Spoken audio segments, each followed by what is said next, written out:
कभी रात में आसमान में स्टार्स देखे हैं? इतने सारे स्टार्स, इतने सारे सीक्रेट्स। हर तारा एक नई कहानी कहता है, एक नई दुनिया की ओर इशारा करता है। हमारे सूरज जैसे बहुत से स्टार्स के पास अपने प्लैनेट्स होते हैं। ये प्लैनेट्स भी अपने आप में एक रहस्य होते हैं, जिनमें अनगिनत संभावनाएं छिपी होती हैं। क्या उन प्लैनेट्स पर लाइफ हो सकती है? क्या वह कोई हमारी तरह सोचने और समझने वाला है? ये एक ऐसा सवाल है जो हमेशा से इंसानों को सोच में डालता आया है। हम हमेशा से जानना चाहते हैं कि क्या हम इस विशाल ब्रह्मांड में अकेले हैं? साल 2011 में साइंटिस्ट ने एक खोज की जिससे यह सवाल और भी इंटरेस्टिंग हो गया। उन्होंने एक ऐसा प्लैनेट खोजा जो हमारे सपनों से भी परे था। उन्होंने एक ऐसा प्लैनेट खोजा जो हमारे सूरज जैसे एक स्टार के चारों ओर घूम रहा था। यह खोज विज्ञान की दुनिया में एक बड़ी उपलब्धि थी। उन्होंने इस प्लैनेट का नाम केपलर 16b रखा। यह नाम अब खगोल शास्त्र के इतिहास में दर्ज हो चुका है। यह प्लैनेट हमसे बहुत दूर है, लगभग 600 प्रकाश वर्ष दूर।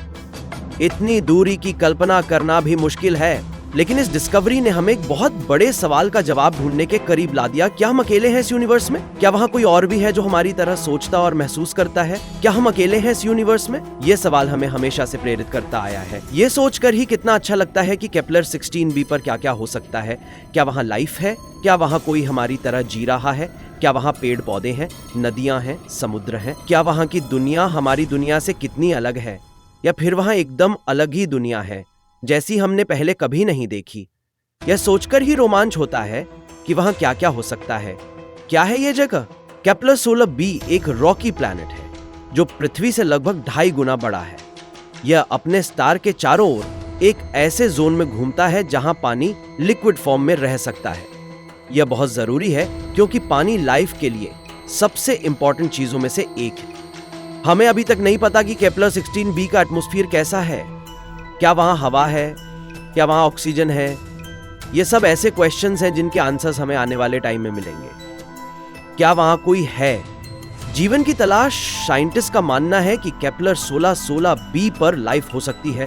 इसके कई रीजंस हैं। ये एक फैसिनेटिंग खोज है जो हमें यूनिवर्स में हमारी जगह के बारे में सोचने पर मजबूर करती है।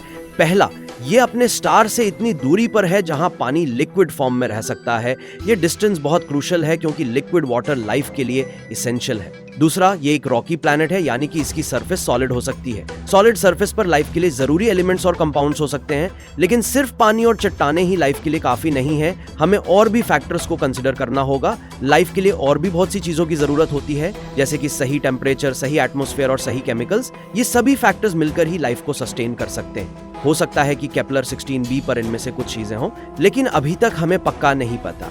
हमें और रिसर्च की जरूरत है ताकि हम इस प्लैनेट के बारे में और जान सकें। केपलर 22b पर एक दिन कैसा होगा? केपलर 16b पर एक दिन कैसा होगा? इमेजिन करो कि आप केपलर 16b पर खड़े हैं। आप क्या देखेंगे? क्या आपको एक नीला आसमान दिखेगा?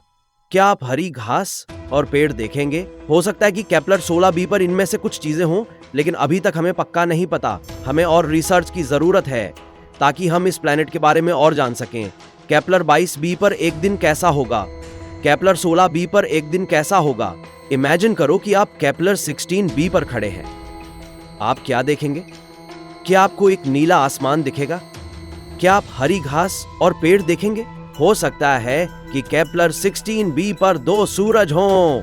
ये इसलिए क्योंकि इसका स्टार असल में 2 स्टार्स का एक ग्रुप है जो एक दूसरे का चक्कर लगाते हैं। अगर ऐसा है तो केपलर 16b पर दिन और रात का नजारा बहुत ही अलग होगा। केपलर 16b की खोज बस एक शुरुआत है। साइंटिस्ट अब और भी पावरफुल टेलीस्कोप्स बना रहे हैं जो हमें ऐसे और भी प्लैनेट्स खोजने में हेल्प करेंगे। हमारा ड्रीम है कि एक दिन हम ऐसी टेक्नोलॉजी डेवलप कर लें जिससे हम इन प्लैनेट्स तक जा सकें और खुद देख सकें कि वहां क्या है। क्या वहां लाइफ है? क्या हम अकेले हैं? ये ऐसे क्वेश्चंस हैं जिनके आंसर्स हमें खोजने हैं। केपलर 16b की कहानी हमें याद दिलाती है कि यह यूनिवर्स कितना बड़ा और रहस्यमय है। इसमें अनगिनत तारे, ग्रह और आकाशगंगाएं हैं जो हमें अपनी सीमाओं से परे सोचने के लिए प्रेरित करती हैं।